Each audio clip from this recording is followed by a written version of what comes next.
Habiendo visto las definiciones de espacio y tiempo en su forma elemental, ahora vamos a tratar de profundizar en esta temática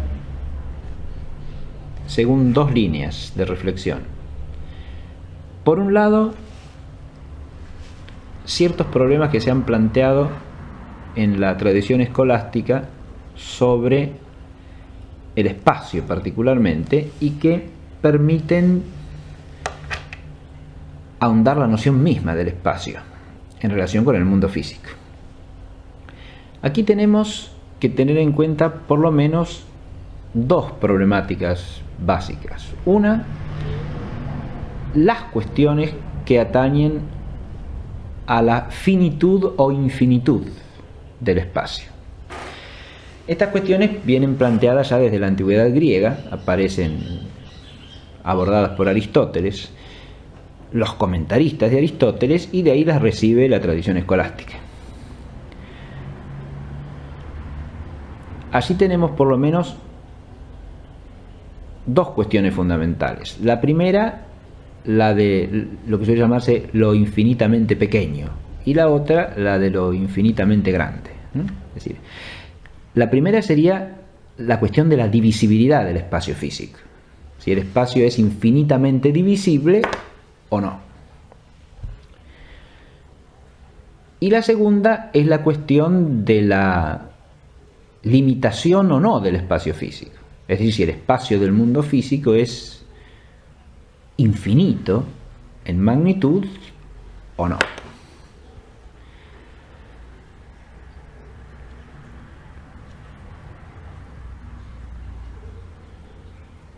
Los escolásticos, al reflexionar sobre estas cuestiones, primero que nada llegan a vincular estas dos problemáticas porque las relacionan con principios que se aplican tanto a la una como a la otra.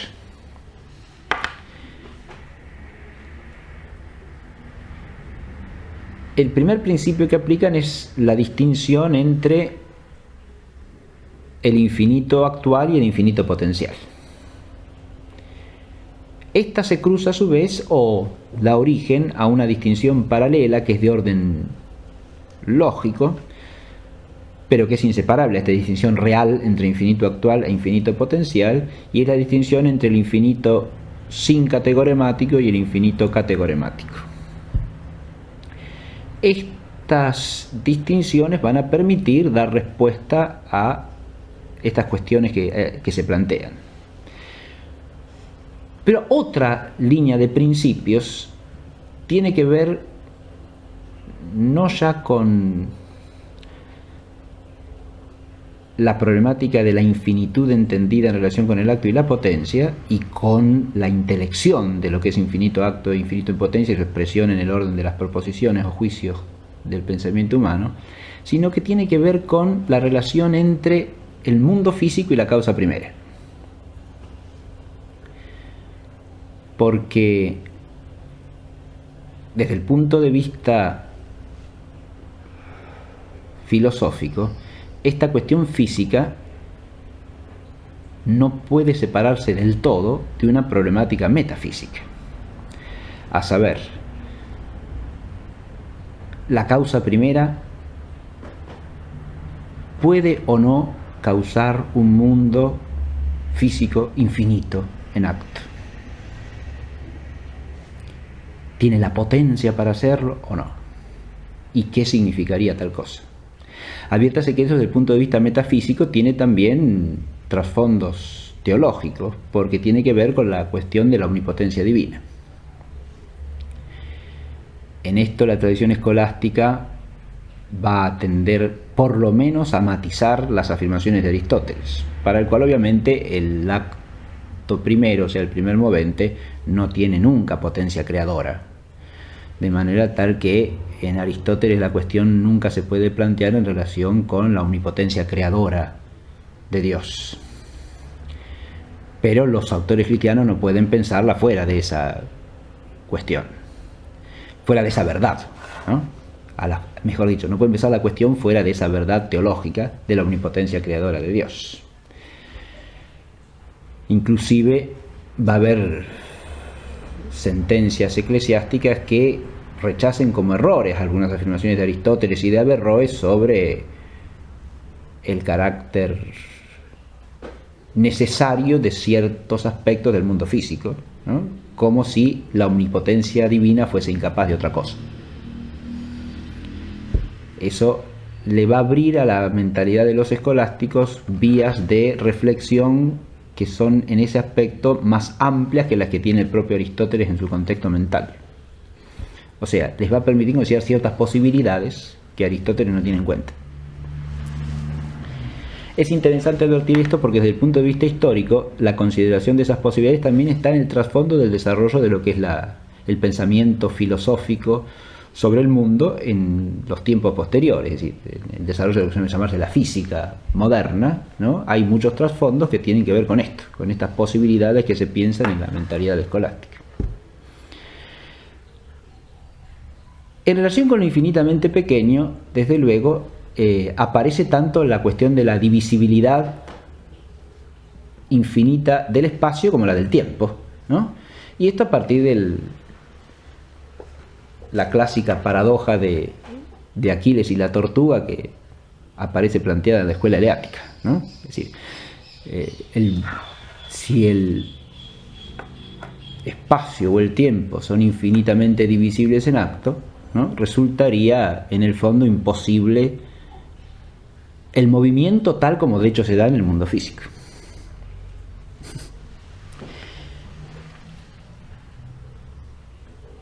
A partir de ahí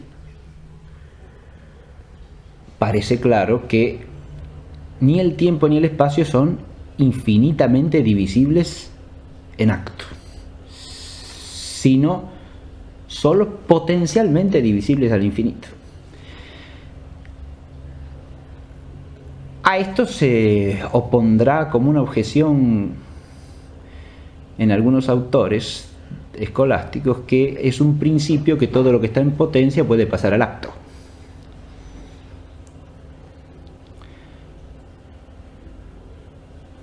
Pero precisamente ese es un principio que solamente se puede aplicar cuando se trata de una potencia natural.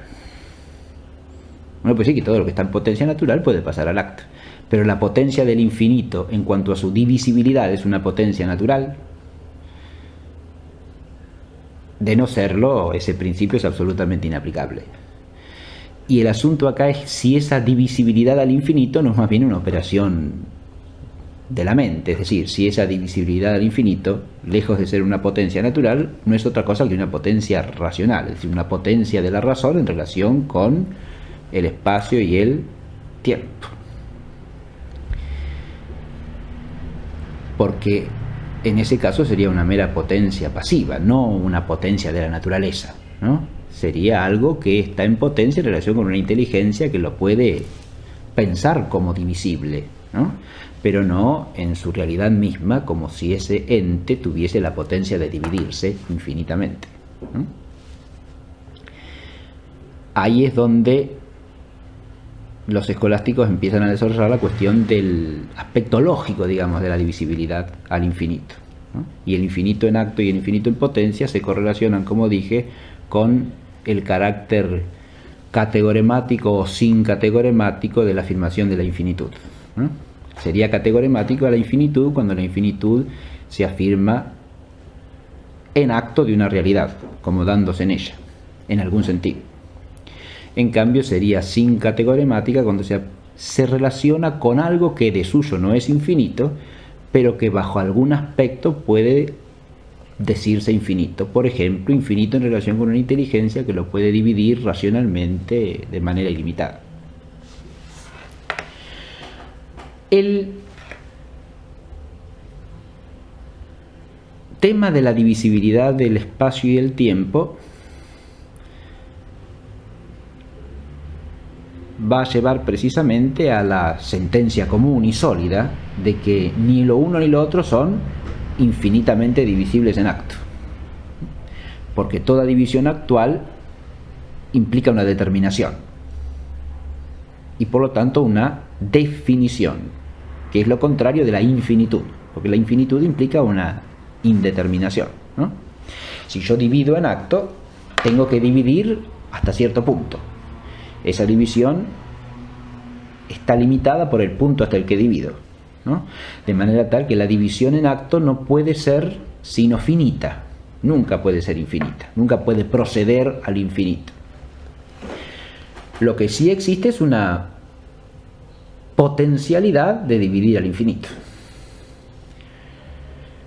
Este tema de lo infinitamente pequeño se cruza a su vez con el tema de los mínimos naturales, es decir, de las realidades que para ser lo que son tienen que tener una magnitud mínima según su naturaleza.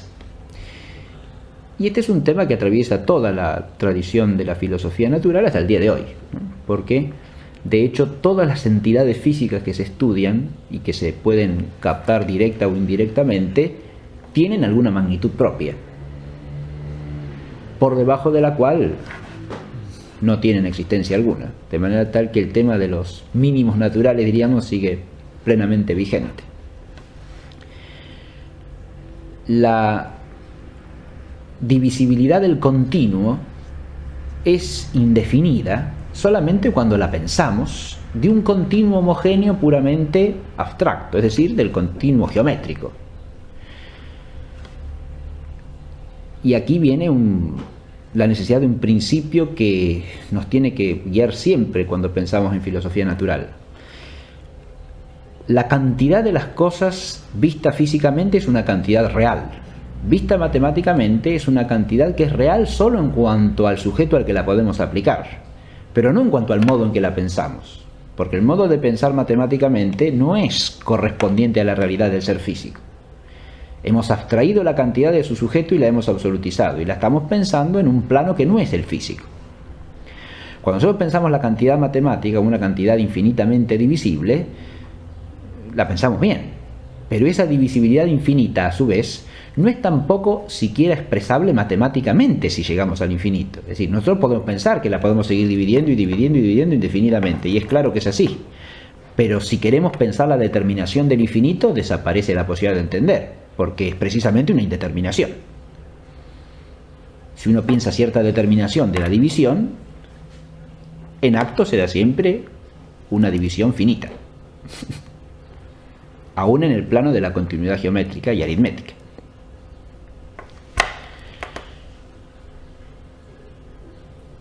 El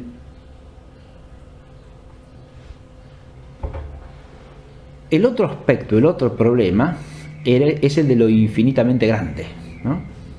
Y eso ya nos lleva a otra cosa, que es el problema de si el mundo físico en su totalidad, como un todo, es finito o es infinito.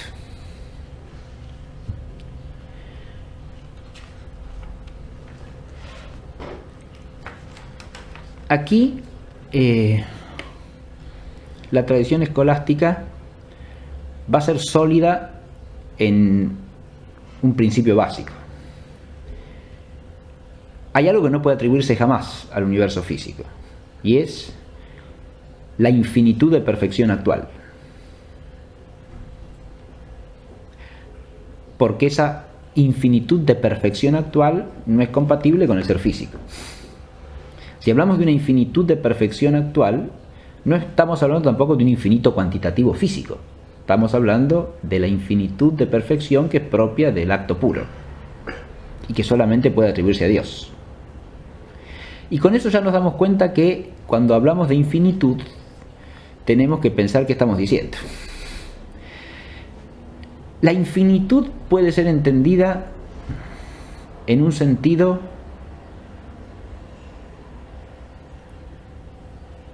de carencia de límite o de carencia de definición. Y en ese caso, más que una perfección, parece una imperfección,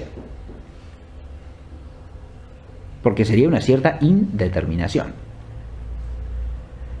De hecho, entre fin y determinación, si nosotros ponemos entre medio la palabra con fin, nos damos cuenta que estamos hablando básicamente de lo mismo, ¿no?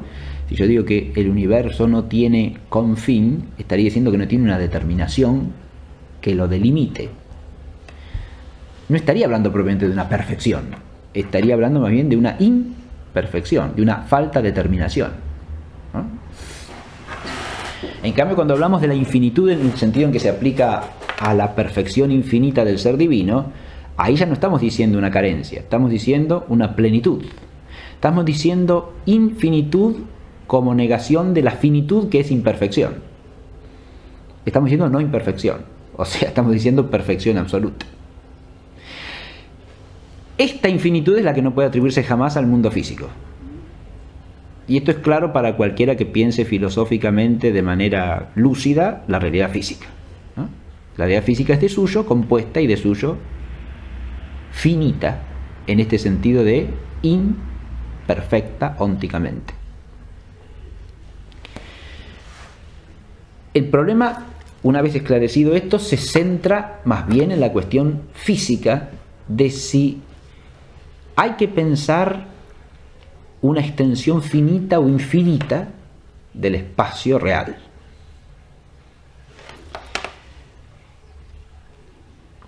Y acá de nuevo los escolásticos han debatido el problema ampliamente, porque por un lado han desarrollado la cuestión desde el mismo principio de la distinción entre el infinito en potencia y el infinito en acto, ¿no?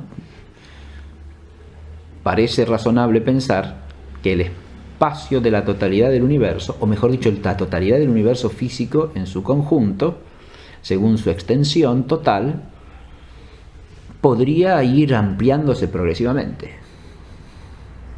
Podría agregarse a su cantidad real otra cantidad. Y eso de manera indefinida. Ahí de nuevo nos encontramos con una potencialidad de infinitud, ¿no? Una especie de infinitud en potencia, ¿no? Los escolásticos suelen discutir esto bajo la cuestión de si Dios puede agregar o no materia al universo que ha creado, por ejemplo. Si puede añadirse más extensión al ser del universo físico, ¿no? Y ninguno ha negado eso considerando la cuestión de potencia absoluta de Dios, es decir, considerando la omnipotencia divina, eso siempre es posible. Pero de nuevo nos encontramos ante una infinitud potencial, ¿no? Porque añadida esa cantidad de materia, esa cantidad será una cantidad definida, ¿no? Que agregada a un finito hace otro finito, y nunca una infinitud en acto. El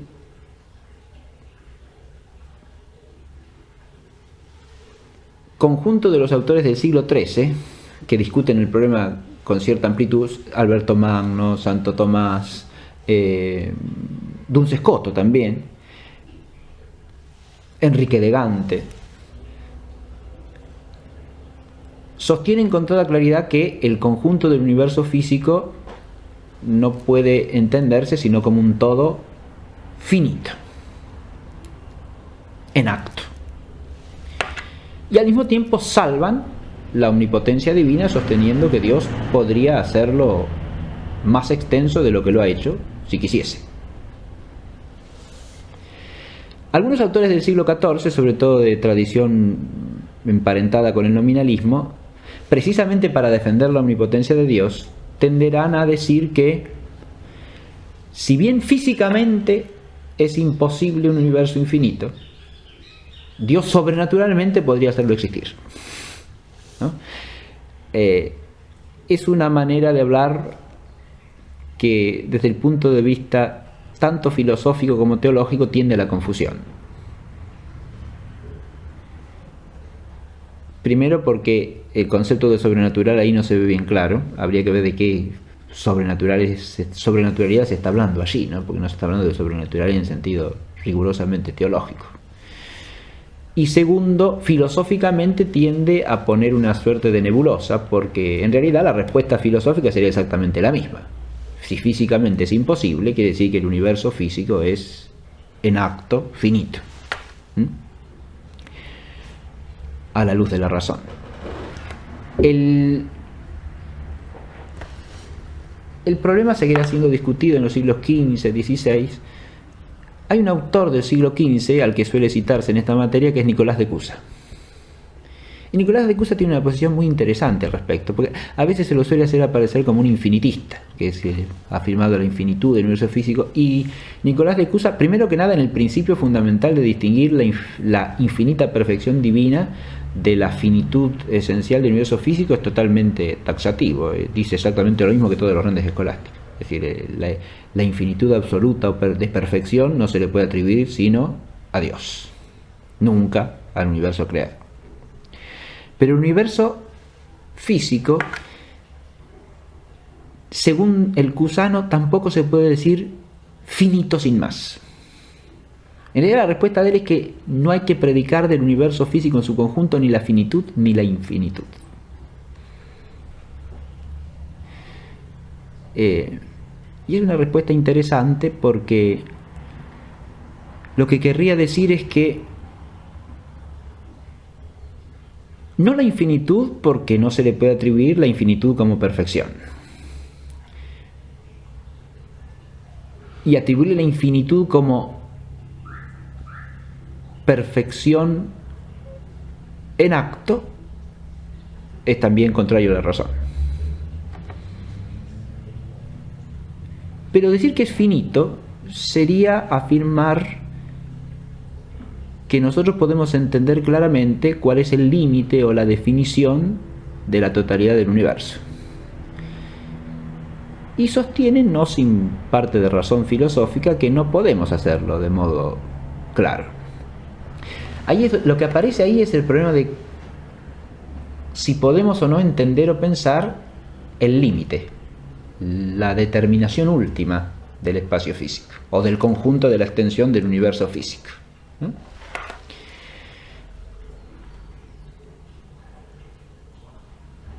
Y ahí es donde aparecen las paradojas, digamos, de la finitud de la extensión del universo físico. Porque si nosotros le ponemos un límite, ese límite implica que hay una cantidad en acto finita, que más allá de ella está contenida ¿por qué? Claro, eso es una pregunta que es como una especie de trampa de la imaginación, ¿no? Porque uno está pensando un todo finito como si fuese un cuerpo, ¿no? El universo en su totalidad sería una especie, ese cuerpo, y a su vez está pensando un continente que sería ya otro universo, ¿no?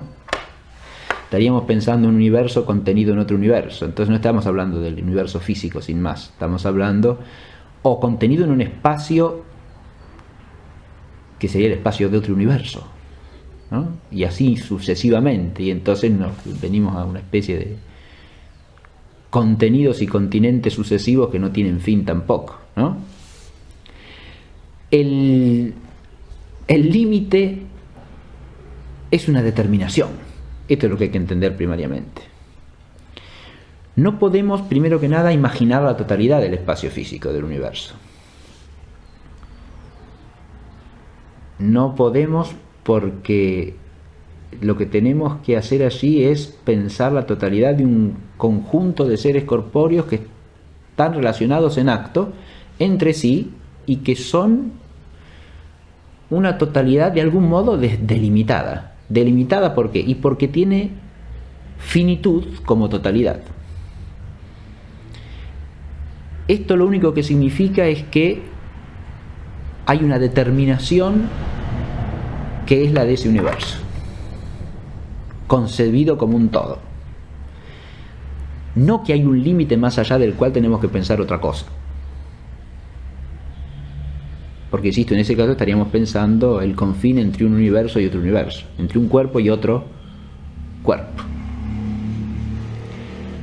Lo que hay que tratar de hacer acá es prescindir de la imaginación y remitirse simplemente al concepto del límite como determinación, para entender que cuando se dice que el universo físico es finito, estamos hablando de una finitud en acto, perfectamente compatible con la idea de que esa cantidad pudiera ser variable en algún sentido, ¿no? De crecimiento o de decrecimiento. porque eso también puede afectar a un cuerpo o a la totalidad de los cuerpos. Pero siempre y cuando el acto total de la magnitud de la extensión de los cuerpos sea finita, es decir, determinada. La alternativa sería pensar una cantidad indeterminada, pero ahí el problema es si esa cantidad indeterminada no es más que una deficiencia de nuestro pensamiento para entender la cantidad última, o es un acto de indeterminación. Ahora, ¿qué es un acto de indeterminación? Y un acto de indeterminación no es nada, porque no hay un acto de indeterminación. Ahí está la imposibilidad del infinito en acto para un mundo físico, digamos.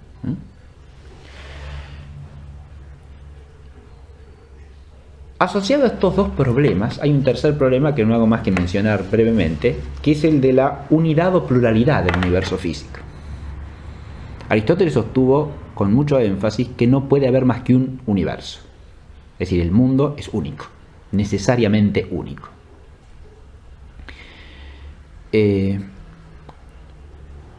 La argumentación de Aristóteles sobre esta materia no es del todo sólida. Uno de los argumentos fundamentales de Aristóteles es que todos los elementos tienen un lugar natural. Es decir, parte de ese principio. Si hubiese además de este mundo físico otro mundo físico, no podría tener sino los mismos elementos.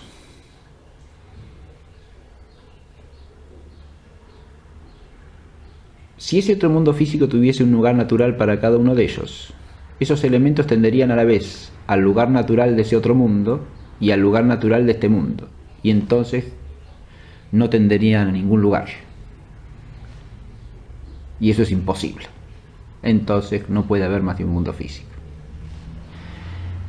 Adviértase que esta línea de argumentación está ligada a la idea de que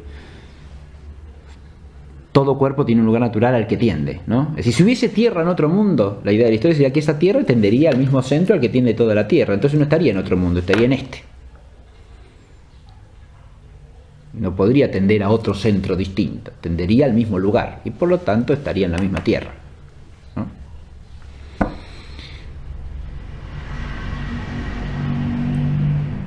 Esta cuestión de la pluralidad posible de mundos va a ser abordada desde otros ángulos por los comentaristas posteriores, ¿no? Santo Tomás la trata con mucha profundidad esta cuestión, ¿no?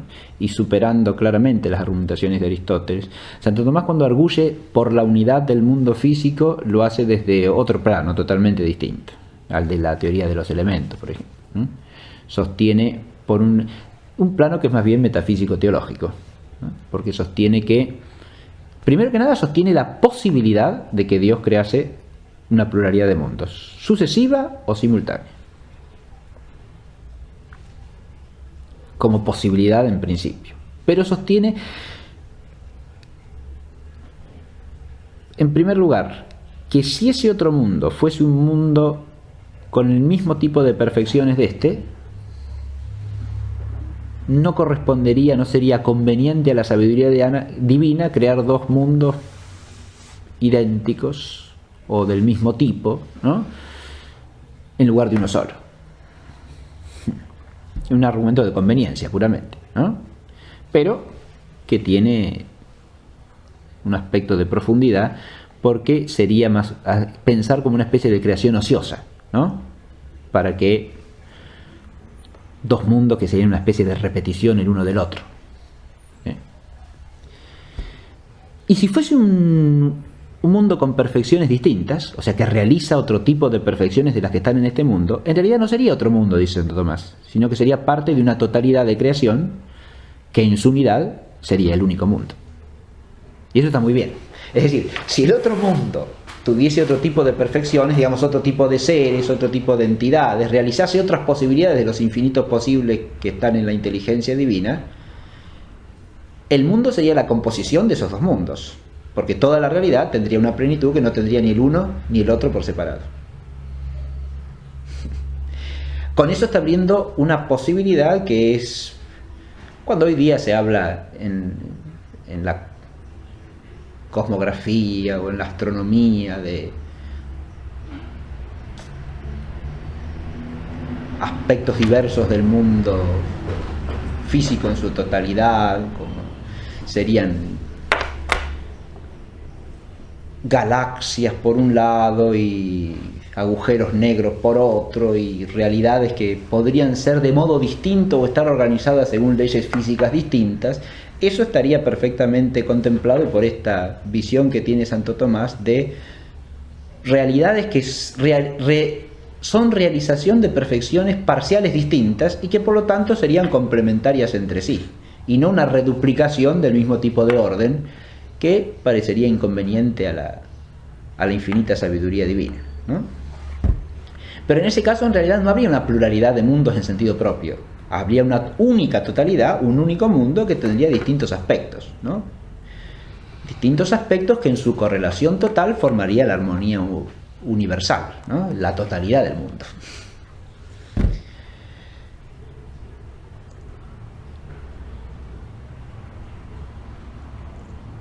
Esta problemática está relacionada. ¿Por qué traigo esto de la pluralidad de los mundos? Porque esto también tiene que ver con el tema de la finitud o de la infinitud. Y aquí sí que hay una diferencia en el enfoque que hacen los escolásticos entre lo espacial y lo temporal, ¿no? La pluralidad de mundos no arguiría jamás una infinitud en acto desde el punto de vista espacial, en principio. Pero sí podría, si hubiese una pluralidad de mundos sucesivos, pensarse en una infinitud temporal. Pero acá de nuevo no hay que ceder a la imaginación, porque lo que significaría eso es simplemente una temporalidad sin comienzo y sin fin, pero que no dejaría de ser temporalidad, ¿no? Eso en el pensamiento de Santo Tomás aparece como naturalmente posible, pero de hecho falso, porque sabemos que la creación tiene un inicio temporal. Pero él sostiene la posibilidad natural de eso, ¿no? Mientras que otros escolásticos la rechazan. Y es un tema suficientemente enigmático y problemático como para no enunciar una sentencia taxativa así superficialmente, por lo menos. Porque, ¿qué significaría un tiempo que no tiene comienzo, por ejemplo? Significa una realidad física que existiese permanentemente. ¿Y qué es permanentemente en relación con qué? Porque si el ser finito no tiene comienzo en la existencia, ¿dónde está su finitud? En su naturaleza. Claro, sí, si su naturaleza es finita, es algo necesariamente creado, ¿no? Pero podría ser creado de manera tal que su temporalidad fuese indefinida, sin principio y sin fin. Ahí de nuevo nos topamos con el problema de la infinitud, en acto o en potencia. Uno bien pudiera pensar la infinitud potencial de un tiempo que se sigue prolongando, pero que necesariamente tiene un fin en acto, porque es un tiempo indefinido. Es posible, sí, pero es posible en cuanto que hay realidades que siguen existiendo, ¿no? Realidades finitas, quiero decir, que siguen existiendo, que perduran en el ser, ¿no? Por eso hay escolásticos que distinguen claramente la finitud del comienzo y la finitud del fin, ¿no? Podría ser una infinitud por parte del fin sin que hubiese una infinitud del comienzo. O sea, un tiempo cerrado desde el comienzo, que tiene un origen, pero que no tiene un fin definido en el orden físico. Eso puede aparecer de nuevo como una posibilidad inteligible, pero cuando de hecho se piensa en el mundo físico, se trata de un sistema que tiene unas determinaciones dentro de la legalidad de lo finito. Y por eso, si uno atiende a la física actual en su conjunto, el orden físico total aparece más bien como algo cerrado y que tiene o que tiende hacia un fin determinado, también, en el plano físico. Independientemente de que hablemos de un fin en el sentido trascendente, ¿no? Tiene un fin, una delimitación aún en su ser físico, ¿no? No es un proceso indefinido, eso quiere decir, no es un proceso que pueda continuar indefinidamente. Y con esto ya podríamos dar por cerrada esta primera incursión que nos permite, insisto, me parece, profundizar en el concepto del espacio, pero siempre atendiendo a lo siguiente. Como hemos hablado del espacio, de su finitud y su finitud, hemos tendido a tomarlo como sujeto, ¿no? Y lo mismo el tiempo. No olvidemos nunca que el espacio y el tiempo son relaciones entre los seres físicos. Y al decir esto viene la segunda línea que quería presentar, que es la de la teoría física del siglo XX en cuanto ha transformado ciertos aspectos de la física precedente, en algunos casos principalmente de la física newtoniana y en otros también de la física anterior, sobre todo en la teoría de la relatividad y en la teoría cuántica. Porque curiosamente, y también paradójicamente, estas teorías, primero que nada, vuelven a destacar lo que es principio de todo el enfoque realista del tiempo y del espacio, es decir, su relatividad.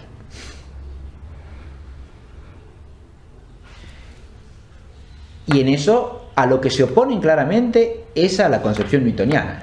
Es decir, Newton había desarrollado una filosofía natural en la cual postulaba un tiempo y un espacio absolutos como continentes de los procesos físicos. Eso estaba asociado en él a dos cosas, por lo menos.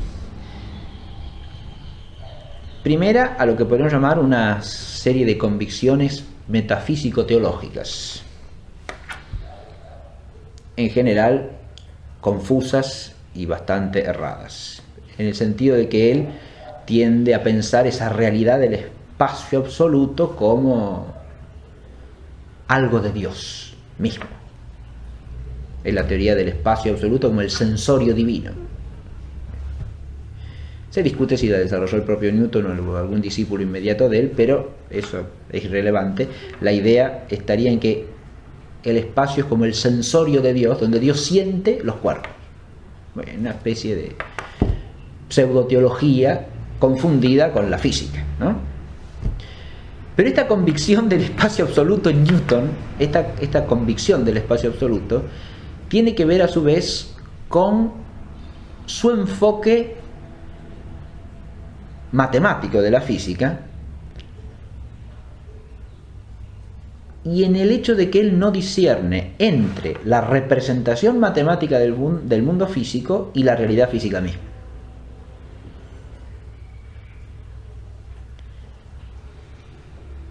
Y este es un error que en alguna medida afecta también a Aristóteles a su vez, porque Aristóteles identifica, por ejemplo, la representación geométrica de la cosmografía común de su tiempo, del mundo como una esfera, con la realidad física misma. Lo mismo hace Newton al identificar su representación del espacio tridimensional, euclidiano, infinito, con el espacio físico mismo. Y entonces piensa un espacio físico que está ahí, sin nada, y donde los cuerpos están moviéndose. Esa representación, como mera representación, le es perfectamente funcional a su esquema mecánico de la naturaleza. Mientras se postula como una representación, no hay problema alguno. Cuando se la identifica con la realidad misma, ahora sí hay un problema. Contra esto ya nos precavía muy sabiamente Platón en el Timeo, al sostener que nuestras representaciones generales de la naturaleza tienen primariamente, y cuando las pensamos sobre todo según determinaciones matemáticas, un carácter fundamentalmente representativo. Son conjeturas que hacemos para salvar los fenómenos, o sea, para tratar de representarnos de manera plausible cómo acontecen las cosas en la naturaleza. Es lo que ya planteaba también Ptolomeo con respecto a su propio sistema, siguiendo la reflexión platónica. Esto que yo postulo acá ¿Es una descripción de lo que la realidad es? ¿O es más bien una manera de representarse el conjunto de una realidad que no alcanzo a conocer del todo? Esto es algo que en el terreno de la filosofía de la naturaleza hay que deslindar constantemente para no incurrir en confusiones entre lo representativo de las teorías y lo que filosóficamente se puede afirmar con certeza como propio de la realidad física. Esto hay que hacerlo a su vez también con las teorías más recientes, pero las teorías más recientes, desde el punto de vista de la concepción del espacio y del tiempo, insisto, vuelven más bien a la perspectiva de un realismo no mecánico. Porque otro de los aspectos fundamentales que tienen tanto la teoría de la relatividad como la teoría cuántica, además de volver a la idea de que el tiempo y el espacio son relaciones y no un absoluto en el que se mueven los cuerpos,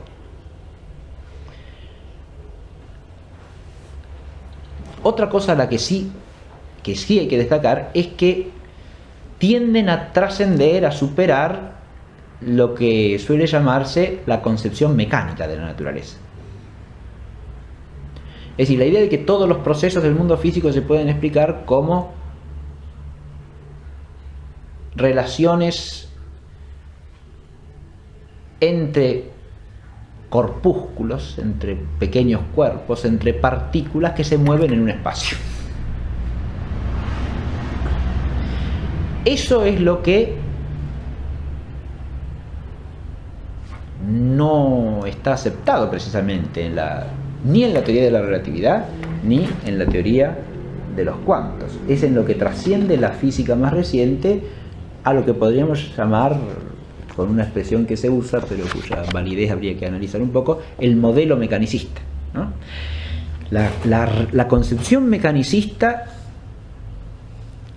entendida como representación, en algunos aspectos de la física sigue teniendo aplicabilidad perfecta, ¿no? Pero las reflexiones físicas del siglo XIX, de la filosofía natural del siglo XIX, llevaron más bien a mostrar huecos en la concepción mecanicista. Todo el desarrollo del estudio de la electrodinámica, la termodinámica, la problemática acerca de la luz, la problemática de la óptica física. Esas tres líneas de investigación por lo menos desembocan en una problematización profunda del mecanicismo, ¿no? La idea de que se puede explicar todo mecánicamente. Eso es lo que no se puede hacer. Esa es una pretensión que la teoría de la relatividad y la teoría cuántica superan por completo. Con eso quiebran una especie de representación simplificadora y reduccionista del mundo físico. Y en eso entrañan una gran ventaja desde el punto de vista filosófico. Ventaja no porque sea una hipótesis más útil, ventaja porque representan un punto de vista más profundo que el mecanicismo acerca de la naturaleza. Una mayor profundidad que se refleja también en la complejidad de las representaciones matemáticas, ¿eh? Eso también hay que admitirlo. Son representaciones matemáticas de tal complejidad que, como suele decirse, son difíciles de captar desde el sentido común. Y sí, la verdad es esa, sea dicha. Uno a veces tiene que hacer un enorme esfuerzo cuando quiere entender los conceptos elementales de estas teorías, porque implican puntos de vista que no son sin más los del sentido común. Implican formas de representación matemática de tal complejidad que, al ser traducidas en términos del lenguaje vulgar, resultan chocantes, por lo menos, ¿no? Cosa que no pasa con el mecanicismo. Es decir, la representación mecanicista es fácil de imaginar. En cambio, estas representaciones o son difíciles de imaginar o son inimaginables, lisa y llanamente. Lo cual no quiere decir que no sean verdaderas ni tampoco que lo sean. Quiere decir que son representaciones de un grado de abstracción mucho mayor, ¿no? Donde la aplicación de la abstracción matemática a lo físico está en un nivel de complejidad y de dificultad que hace difícil la traducción en términos del sentido común. o en términos de la experiencia vulgar.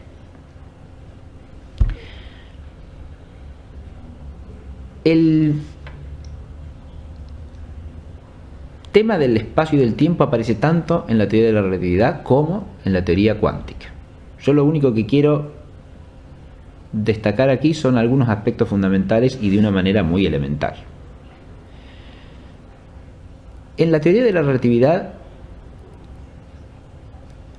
se afirma, como he dicho, una relatividad tanto del tiempo como del espacio.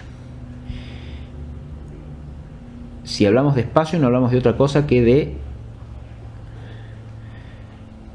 relaciones entre realidades materiales. Relaciones que se dan según tres dimensiones. El espacio físico sigue siendo pensado como un espacio tridimensional.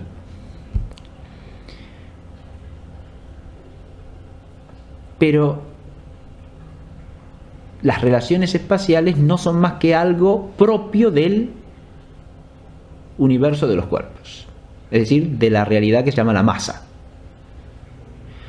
La masa viene a ser como el sujeto de esas relaciones espaciales.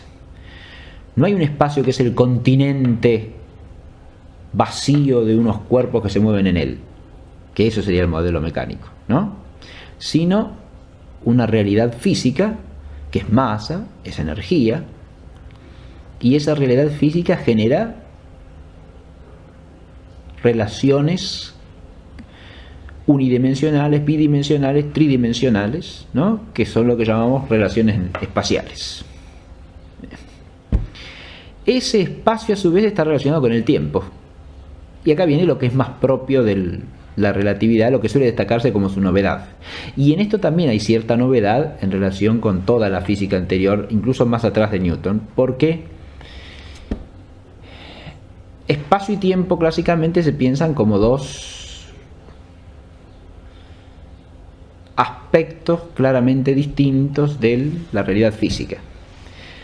Y hay quienes sostienen, en realidad esto no es tan así, que lo que hace la teoría de la relatividad es fusionar el espacio y el tiempo. Esa es una manera de hablar totalmente errónea. Eso de fusionar el espacio y el tiempo no es correcto. Einstein siempre distingue claramente entre el espacio, con sus tres dimensiones, y el tiempo. Lo que sí trata de mostrar es que al tiempo se lo puede considerar como una cuarta dimensión, en el sentido de una dimensión que se puede coordenar con las dimensiones del espacio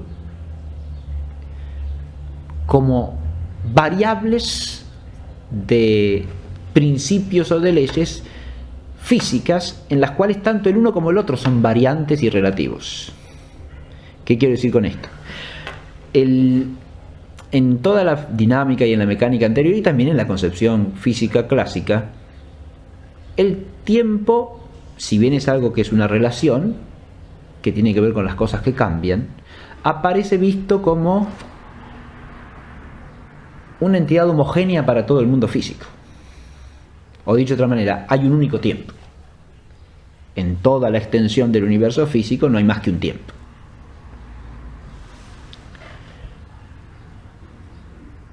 Dicho de otro modo, la temporalidad es única y homogénea.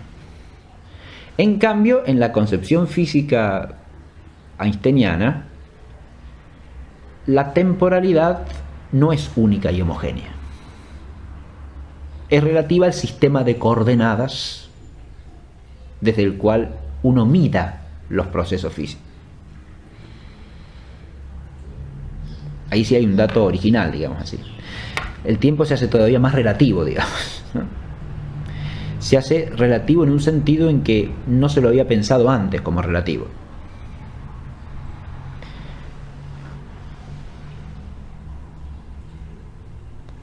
Lo que desaparece en la física de Newton es la idea de un sistema inercial, que era una base de toda la mecánica galileana y newtoniana. Hay sistemas de coordenadas relacionados entre sí. Y esos sistemas de coordenadas son, cada uno de ellos, un sistema de referencias del cual nosotros podemos establecer relaciones de espacio y de tiempo, pero de tal manera que no son equivalentes las relaciones si se las ve desde un sistema o se las ve desde el otro.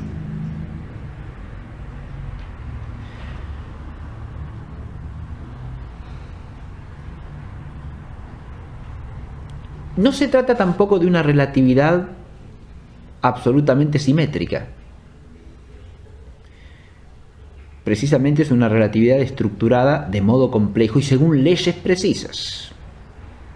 Y ahí viene la complejidad de la teoría, ¿no? Y de su estructura matemática. Esto es lo que se llama la famosa paradoja de Lawingen, o la paradoja también se la llama de los gemelos, ¿no? O de los relojes, ¿no?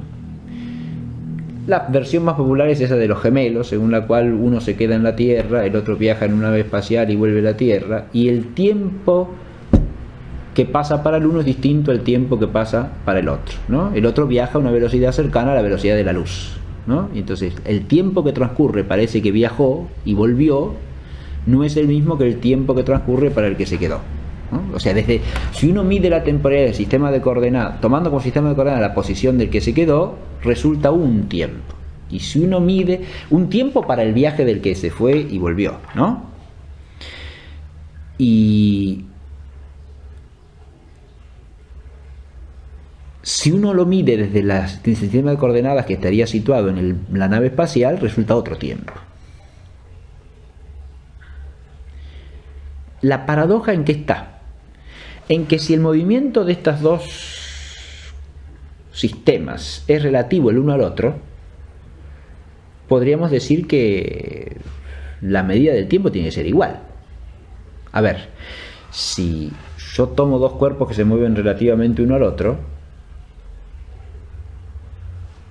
tome como sistema de coordenadas el cuerpo primero o cuerpo segundo, el movimiento que tienen entre sí parece ser el mismo, ¿no? Porque si el sistema de coordenadas está fijo en el primero, el que se mueve con respecto al primero es el otro, el segundo, ¿no? Y si está fijo en el segundo, el que se mueve es el primero. Ahora, si se mueven uno con respecto al otro, parece que tienen el mismo movimiento recíproco. Y si el movimiento recíproco es el mismo, el tiempo tiene que ser el mismo. La paradoja está precisamente en eso, que el tiempo que debiera ser el mismo, porque el movimiento relativo de uno al otro, no es el mismo. Es decir, si uno aplica las ecuaciones propias de una teoría relativista, el tiempo no resulta el mismo. De modo que la cuestión sería que, aun siendo los movimientos respectivos entre sí, o mutuos, digamos así, los sistemas de coordenadas no son equivalentes. Eso crea una heterogeneidad en la realidad física, o deja ver, digamos así, una heterogeneidad de la realidad física que en ninguna física anterior está pensada.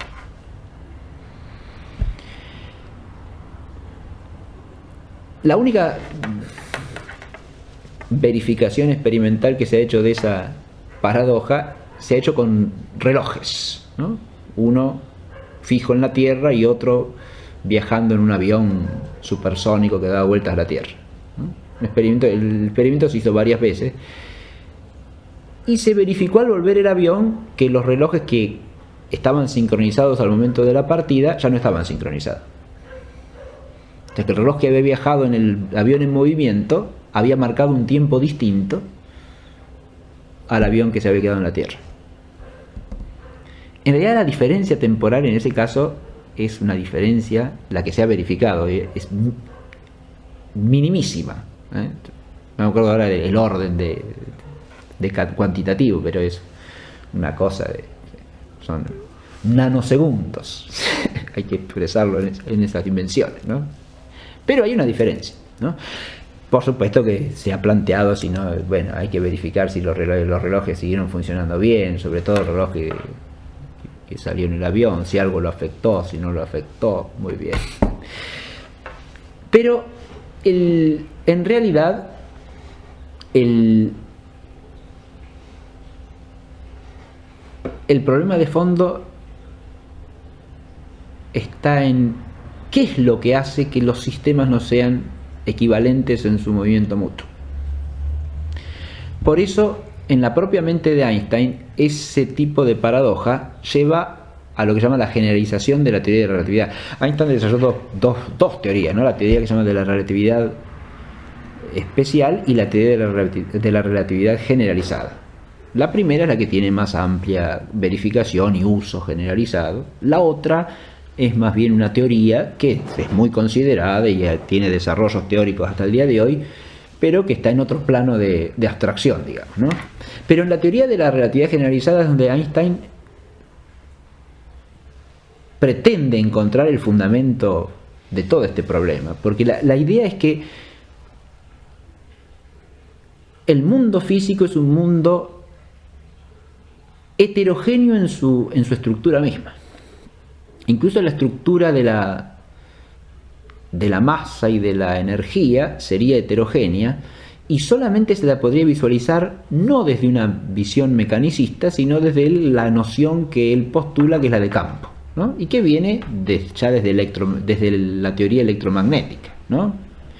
De los estudios de la electricidad y magnetismo del siglo XIX, empieza a desarrollarse la teoría del campo, campo eléctrico, campo magnético, el campo electromagnético, ¿no?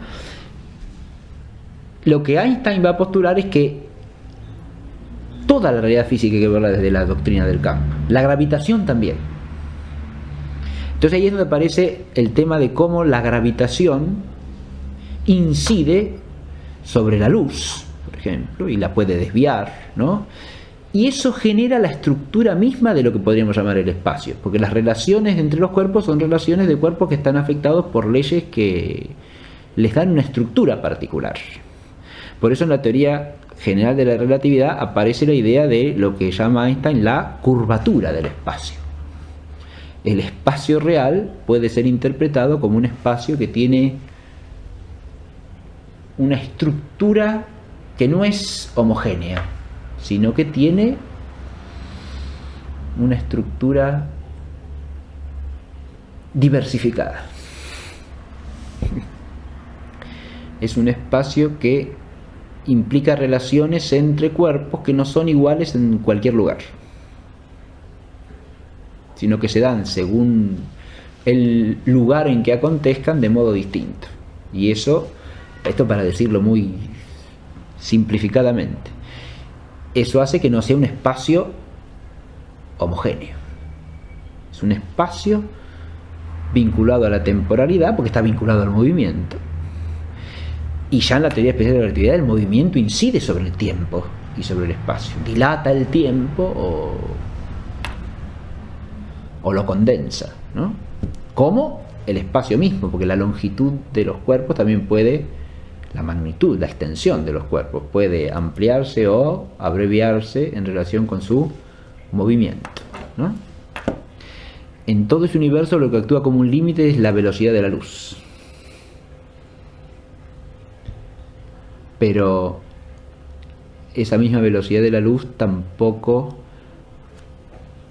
aparece como un absoluto, ¿no? Es algo que le acontece a la luz, que es una forma de energía y por lo tanto también una forma de masa.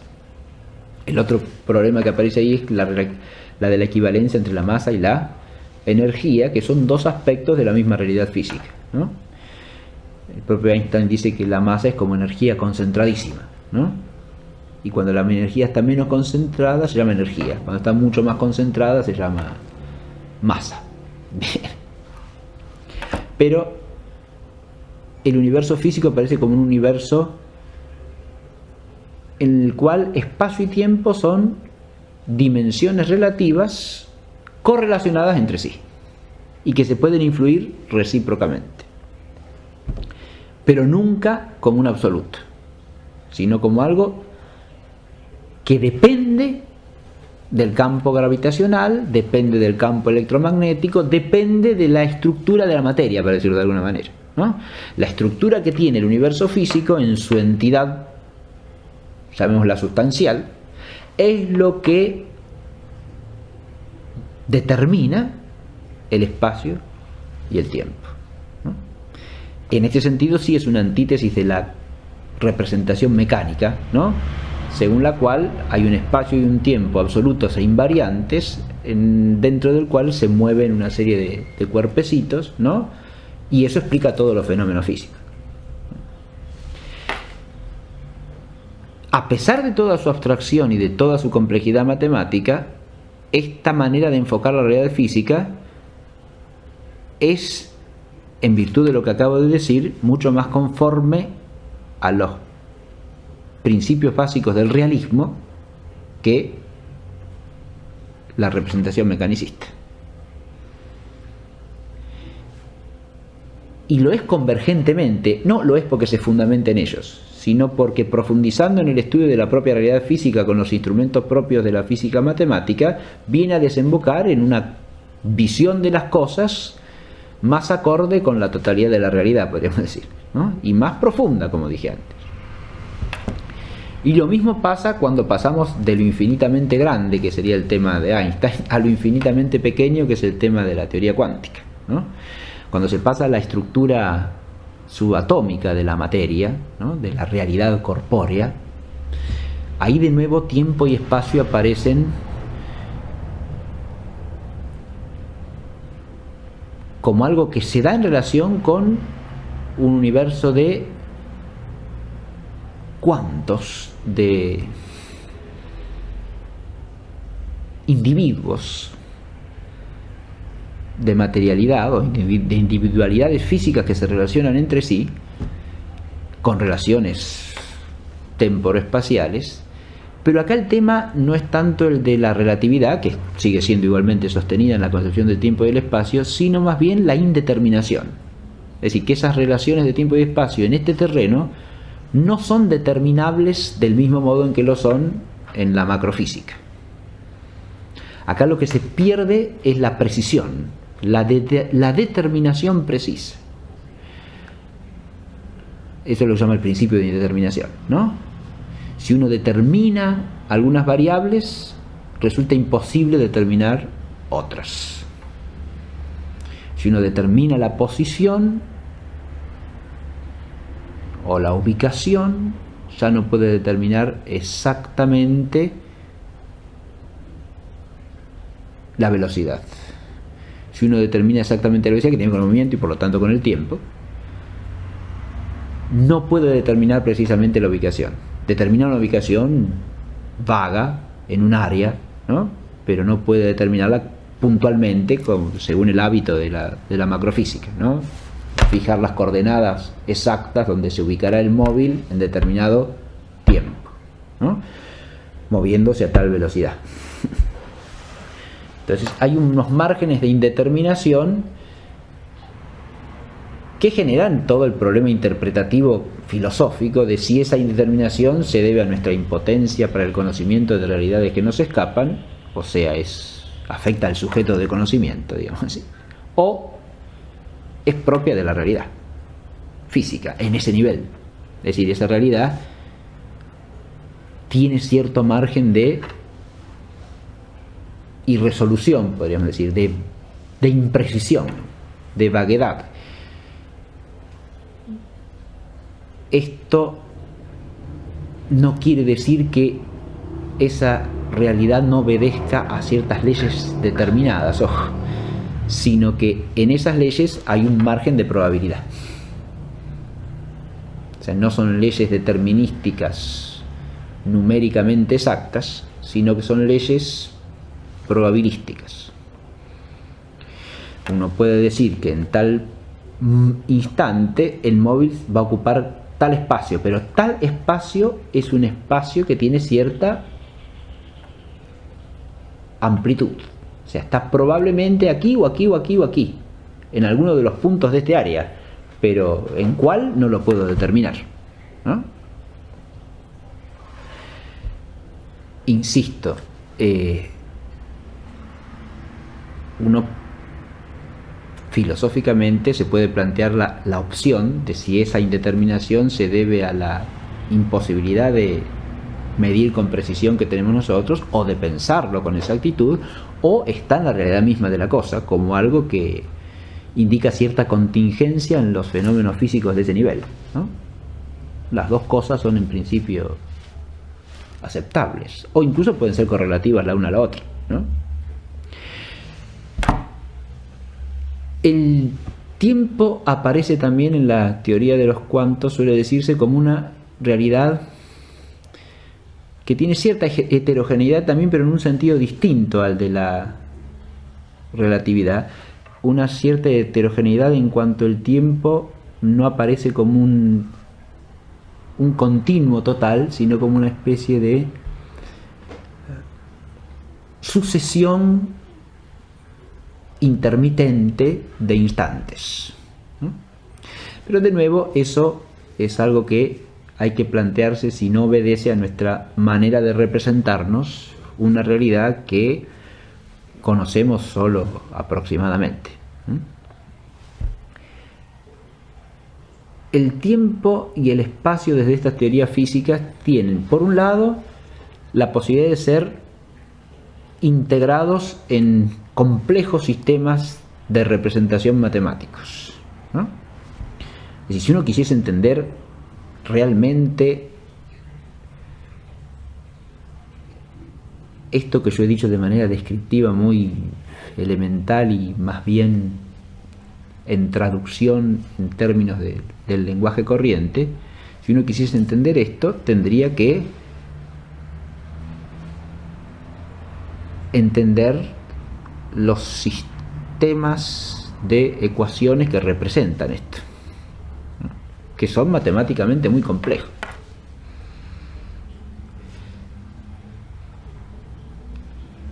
Pero al hacerlo, cobraríamos conciencia precisamente de que se trata de representaciones de la realidad física, ¿no? Pero de estas representaciones complejísimas, Einstein dice una cosa que es interesante, y es que la teoría de la relatividad, la teoría de los cuantos, que también él considera desde este punto de vista, generan una representación matemática mucho más compleja que las teorías físicas anteriores, pero que paradójicamente, desde el punto de vista de la concepción de la realidad física, son más simples. Son más simples en el sentido de que unifican bajo las mismas leyes y principios un conjunto de fenómenos que se tenían que explicar por separado. Es decir, unifican más la comprensión de la realidad física que las teorías anteriores. Y en eso lleva razón. Es decir, simplifican en el sentido que se elevan a un punto de vista desde el cual se pueden visualizar como aspectos distintos de una misma legalidad, cosas que antes se explicaban por caminos distintos y que no parecían tener coherencia alguna entre sí. Y por eso dice el propio Einstein que estos sistemas, a pesar de toda su complejidad matemática, revelan mejor la simple armonía del universo físico. Y en eso está reflejando el espíritu, o por lo menos algo del espíritu de la filosofía tradicional, en el más puro sentido de la teoría griega, ¿no? Es decir, todo ese esfuerzo de la inteligencia físico-matemática, que es inteligencia filosófica, en el fondo, está orientado a contemplar el orden de la realidad, ¿no? Que es lo que se procura entender. Ese orden requiere de una enorme complejidad para ser expresado, pero en la medida en que se alcanza a entender algo de él, aparece como una simplicidad armoniosa, ¿no? Y después de todas estas reflexiones sobre el espacio y el tiempo, me parece que podemos quedarnos con esa expresión einsteiniana como corolario, ¿verdad? El esfuerzo de la inteligencia humana, cuando se lleva hasta el fondo, lleva a percibir algo del ser. Y el ser siempre es luminoso, es decir, siempre es una armonía.